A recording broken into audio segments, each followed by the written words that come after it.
Movies are an exciting set of media, which we honestly take for granted. I mean, we barely even take a single second of our TikTok, Instagram reel, social credit attention span to understand basic lighting, shot placement, and drama, while most people are yapping about how the plot of Disney sucks. But what I feel movies lack most is that understanding that no matter how much your TikTok brain can't pay attention, all the little things do still matter in a film. Many movies now lack that smaller detail, which gives them that more subliminal messaging, making it meaningful. You know, how the small things in life matter. Harry Potter, though, being a rather old, still holds that old movie magic, with lighting changes, sound design, and a rather decent execution of the plot. No matter how good your plot is, you can still butcher it by displaying the wrong mood. Much of which is derived from lighting. Lighting is the paint that most movie makers use to paint emotion and show drama. Advertisers use it to cast subliminal messaging into your internal wiring, especially food, like myself. But besides this, these small lighting changes can emphasize, retract, shift, pull, or push the perspective or the mood of the scene. Don't believe me? Hello, YouTube land. Horror movies make a wild use of this. Almost every scene has either some form of juxtaposition with bright light and unsettling context, or dark light to cause suspense. Harry Potter is no exception to this phenomenon, as we see it within the chess fighting scene and the Quidditch match. Bright lights are all over the place.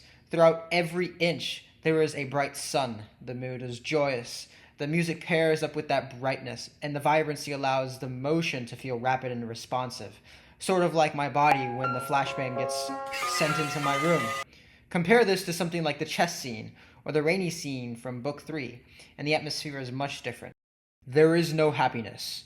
The lighting in the chess room is dramatic, whereas the lighting in the rainy Quidditch match is sad, depressive type of atmosphere. Like me without antidepressants.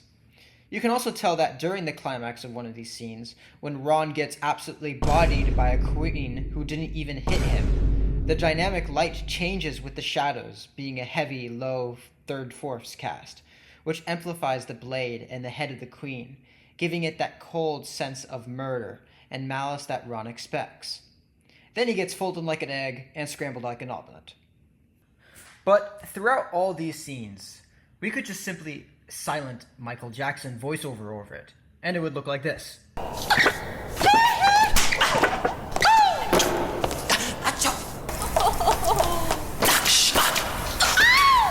Goofy. This is why when we add sound, everything changes. Sound is the background of the painting, or more or less the ambience. Similarly to the plot and lighting, if sound and lighting clash, it creates either a goofy scene or the most horrifying juxtaposition since North Korea got nukes. One of my favorite scenes from Harry Potter has got to be the time traveling scene. This is because at the beginning, it matches with the ticking pace, and then later in the scenes, it matches with a 60 BPM or 1 beat per second, which is much further off from the natural BPM we all love, 180 or 90 to 100, aka watts. Anything below 90 to 100 feels slow, off, and lethargic in a way that makes us feel uncomfortable, similarly to the use of it in Harry Potter. Not to mention the total clash of notes and beautiful dissonance that creates that tension that never releases. Great man, Dumbledore. Great man. Here they come. I better hurry. Fudge has to see Buckbeak before we steal him. Otherwise he'll think Hagrid set him free. This causes us to understand the dangerous atmosphere. This isn't a game. We shouldn't be excited about going back in time. We should be worried, because one wrong slip can lead to us going insane. The music complements the warnings given to Hermione by Dumbledore, and enforces the idea that we shouldn't be here. This wouldn't work if we were given a more wondrous atmosphere. Let me just pull up a different song with let me just do that.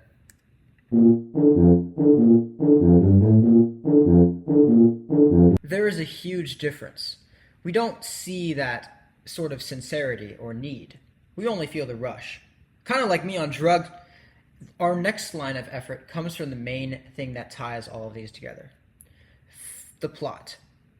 Which honestly makes me realize it's not a good plot that makes a great story, or good sound design, or good lighting.